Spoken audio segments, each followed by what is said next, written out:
We have a very interesting update here, which it's great to see that this is discovered here about the Windows handhelds on the Lenovo Legion GO S. I did make a video yesterday about what was going on with the Steam version versus the Windows version. There is an update here that is kind of relieving in terms of how much battery life you're going to be getting on the Windows handhelds. We have some new announcement for games coming over to Xbox using the Xbox Play Anywhere feature. It's great to see this one having that, and many of their other games have also had this as well. Clair Expedition 33 has sold a ton of copies. Confirmation on PlayStation prices, they're dropping, which is great news for a lot of people, but there is a bit more to that story. You also have some info on Mario Kart World and a couple of other things to go over. But before we continue, if you enjoy daily gaming news content, all of that stuff, make sure to hit the subscribe, share the video, like it, and just help the channel grow. It helps get my content out there just by doing those simple, easy steps. So I appreciate all of the support, but for now, let's jump into it.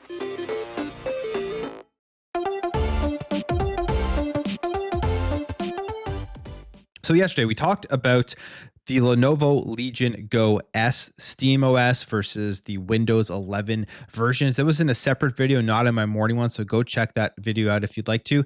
And one of my biggest drawbacks about handheld PCs is just simply the battery life. And Dave 2D showed off that with the SteamOS version of the Lenovo Legion GO S, he was getting about 6 hours of battery life on low intensive games like Dead Cells, a 2D game that really should have no problem getting at least that amount when you are sitting down and playing it. And it was cut in half on the Windows 11 version of it. It was basically showing here that the Windows 11 version just was not as well optimized. It was the worst version of these two handhelds, and SteamOS coming in there gave you a much better experience and more time to sit down and play with these devices. In my opinion, 4 to 6 hours is kind of what I'm looking for, depending on the game that you are playing on one of these handhelds, for me to really make it worthwhile to go out and purchase another one. I did have the Steam Deck, sold that off. I did have the ROG Ally, sold that off. Now I'm just kind of sitting here waiting to determine what is going to be my next big PC gaming handheld. I'm thinking it's going to be the Xbox One that will hopefully have a custom OS on it, but it could also be whatever we're going to see down the line here from Asus. What's their next one? The one with the Xbox button that did get shown off. That one does look interesting. Just is all going to depend on performance and the battery life for me to determine if I'm going to pick it up. But we do have a good update here from Carrie Golom from YouTube, and he shows off here that it really has nothing to do with Windows bloat as to why the battery life was poor on Dead Cells on the Lenovo Legion GO S with the Windows 11 version. It simply has to do with the OEMs and the optimization and the utilization of power that is just not done well on the Windows version. And with a quick change, you can actually get the 6 hours of battery life on a game like Dead Cells. So here is his tweet. It's a 2-minute video. I believe it is also up on his YouTube channel, so go check that out. But he just shows off what he does. He simply just changes the wattage on the Lenovo Legion GO S in the back end here. A very easy thing to do. Actually, he does it while he's playing the game, and then instantly he is getting 6 hours of battery life. He puts this out, PSA, Windows bloat isn't what you think it is. It does exist naturally, but it is not the reason for poor performance or efficiency. Dave 2D showed the Lenovo Legion GO S getting about 3 hours of battery life, and with a default setup, it's true, but it's also amazingly simple to get 6 hours. And he goes through and he shows how easy it is just by changing a simple setting here, changing it to 6 watts rather than it usually using around 15 to 16 watts when playing Dead Cells. And then instantly you are going to get the 6 hours of battery life. I actually got tagged in here to put this in my next video because it was an update I did not see before. I had previously made my video that was based off of the Windows Central article, as well as Dave 2D's analysis as to what was going on. And to me, this is good news. This is good to see, but it still doesn't fully solve the issue, because the issue right now going forward with handhelds, I think, and I think a lot of people are in the same boat, is that they just want to have that easy pick up and play experience like they have on consoles. Like, that to me is the point of these things. The point of these things for most people isn't going to be to go ahead and tinker with base Windows on them. It's going to be turning it on, getting a beautiful experience, jumping into games, and then getting out of games, being able to hit the sleep button and then turn it back on and be right where you left off. All of those things are going to make the best experience possible. And I believe Xbox can absolutely do this. I think they're in right now development of making a very nice streamlined OS that will be able to compete with SteamOS. We just have not seen it yet, and I hopefully will see it relatively soon. We do know that they have the compact mode, which I think is great, and there is going to be some sort of overlay on these upcoming handhelds that are coming from Asus, specifically because they have the Xbox button on the console itself. It has a physical button, so you know they're going to be integrating something. But I really, really hope that we do see soon how they're going to take the console user interface, put that on these PC handhelds, and give you that unique singular experience across all of these devices. So you don't have to go in and make a change like this. Yes, it's an easy change. If you have this device, I would definitely recommend going to watch it. But it doesn't, I guess, have to do with the Windows 11 bloat. It simply has to do with the manufacturers not optimizing Windows properly to be able to actually get these 6 hours or so of battery life, depending on the game that you are playing. As I said in my video yesterday, when I get a Windows handheld in my hands, I'm playing smaller games. I'm playing 2D games, games that don't have like the craziest graphics and everything, at least in the 3D form. So to me, I'm definitely looking forward to seeing how some of these games run. How long can you last to play them? So I'm not having to carry around a charger with me. But this is good news, a nice update here, and nice to see that it's not specifically the actual operating system that has caused this. All right, Dragon Quest 1 and 2 HD 2D remakes are coming out, and they will be arriving on Xbox, and they will be arriving with Xbox Play Anywhere support, something that we have seen Square Enix support with other games out there.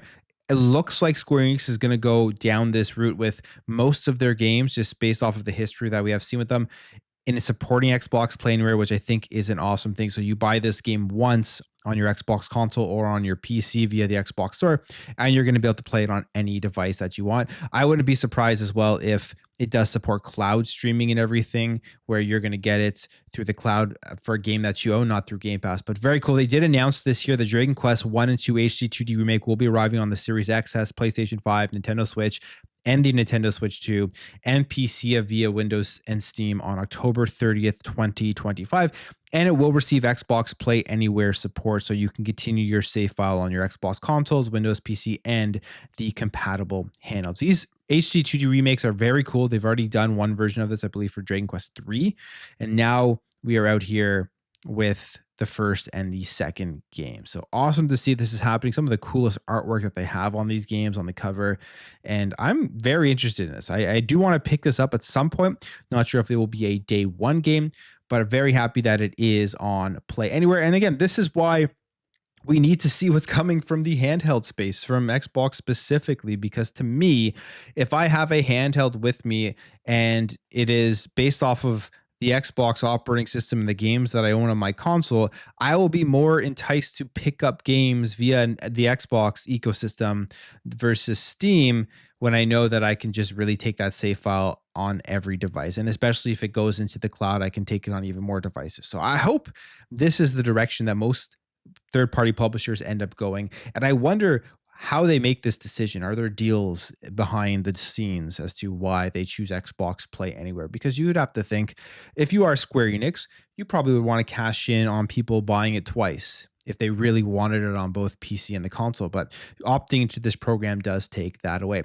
If you're looking for Metro 2033 Redux, it is now free through May 30th. So jump on there and pick it up. If you haven't, it was free and then they took it off, and now it's official that they've announced it. They say 15 years of Metro, grab Metro 2033 Redux for free through May 30th to celebrate. So just bringing that up in case you haven't seen this yet. Jump onto the Xbox store and you get to add that game to your library for free. All right. Expedition, Clair Obscur Expedition 33. I completed the game. My game of the year right now. I don't foresee really anything surpassing it. It's one of my favorite games that I think I've ever played, just in terms of the way that they did the story, the gameplay. It was absolutely a phenomenal game. And it was a game that released day one on Xbox Game Pass, which is crazy. This game has done a couple of things.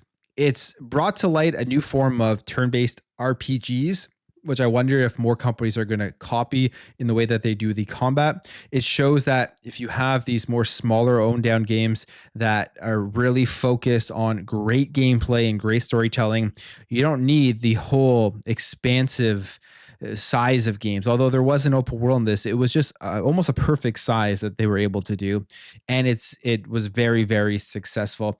And the other thing it really showed off was that the whole narrative about Game Pass, cannibalizing sales, hurting games, was destroyed by this game. Not the first time this has happened. It's happened multiple times that narrative has been destroyed. But again, here with Clair, Obscur, Expedition 33, it was. And even more so now, as they have announced that they have reached 3.3 million copies sold, even though this game did launch day one into Xbox Game Pass. Handful Interactive announced this. They said, we couldn't make that up. Another entry on the long list of surreal moments that your support has made real. Thank you all. Announcing here that they have sold at 3.3 million copies. Absolutely deserved. I cannot wait to see what comes next here from Sandfall Interactive, because this game was phenomenal. And it's actually just crazy to think about that so many people got to experience it that potentially didn't even buy it on Game Pass as well. So the amount of people that played this game is probably much higher here even than 3.3 million.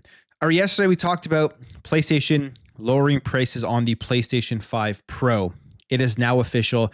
This is all a part of PlayStation's days of play. They've lowered the prices. Xbox raised the prices. The Nintendo Switch 2 launched at a price that was higher than people had expected.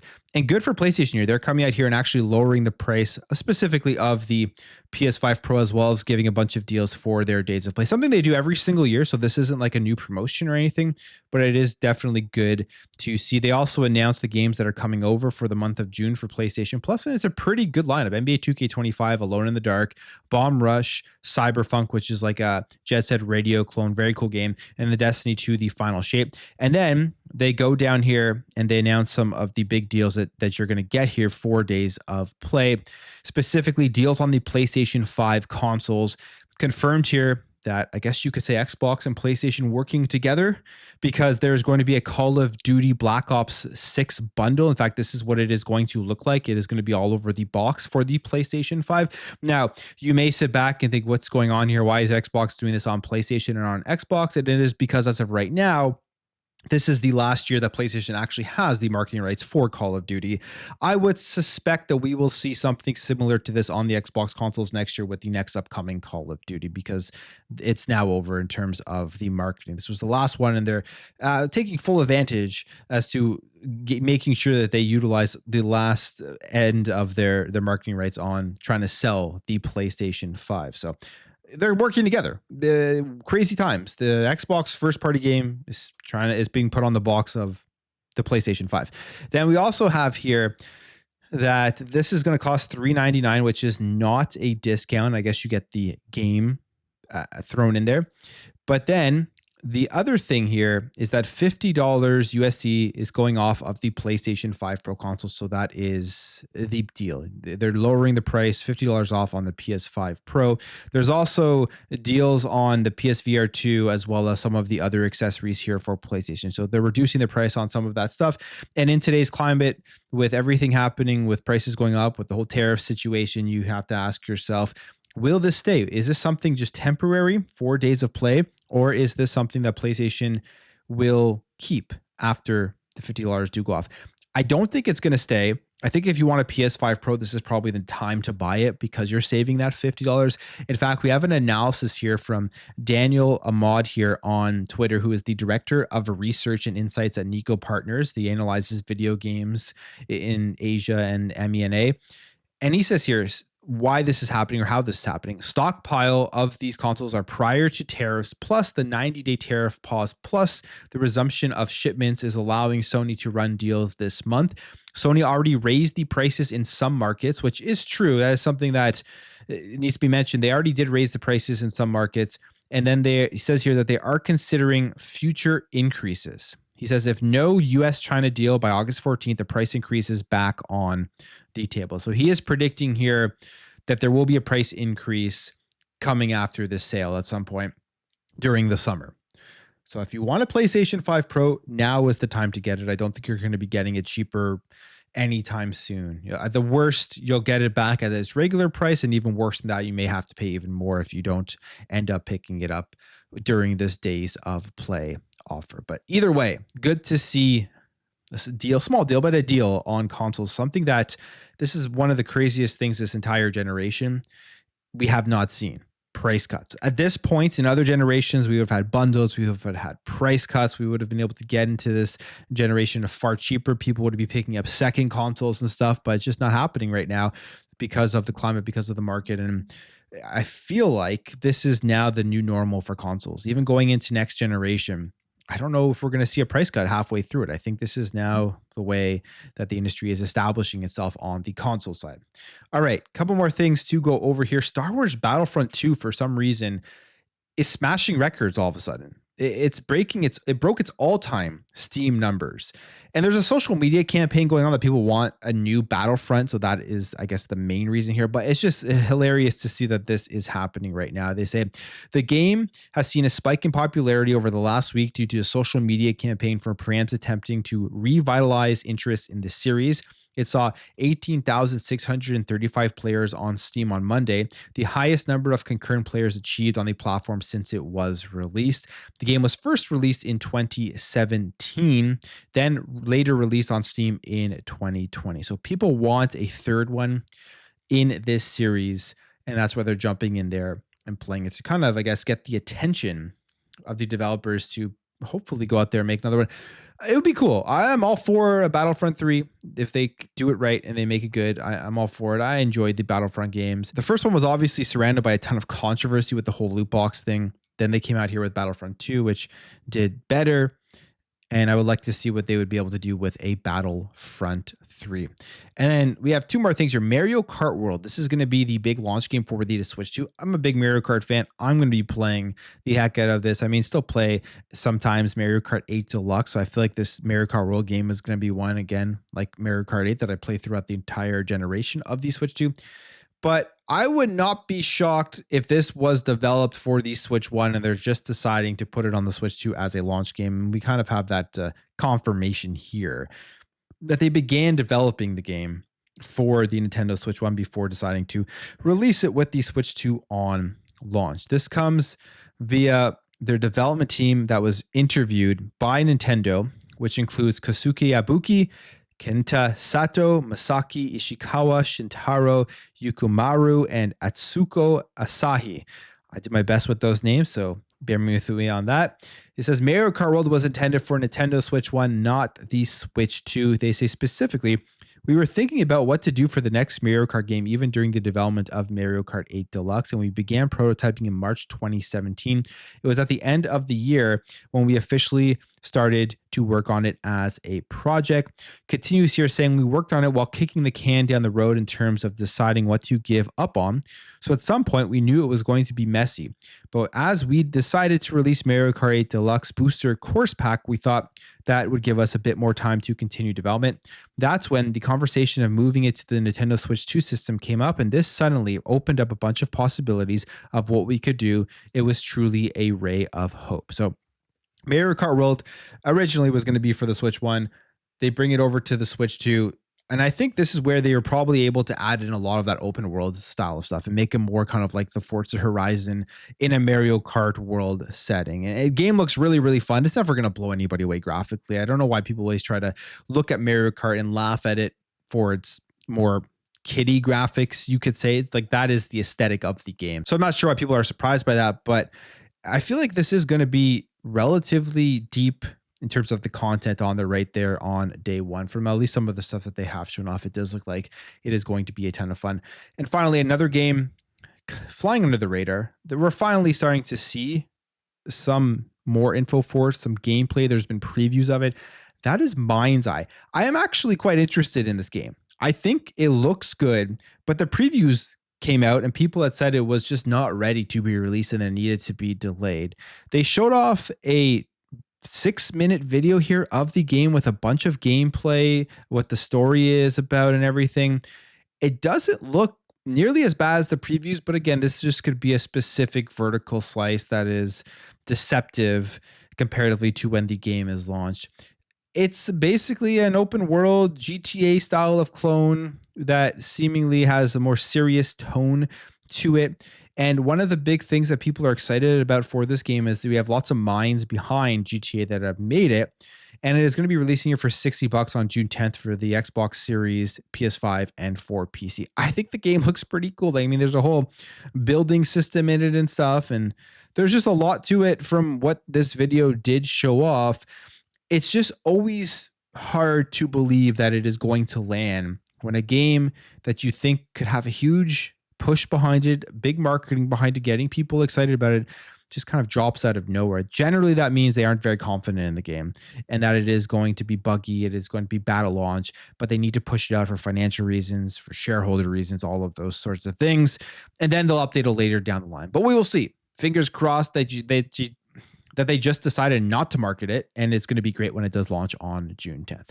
But I'll end the video there, guys. If you did enjoy this video, hit that thumbs up. If you're new here, hit that subscribe, and I'll catch you guys in the next video.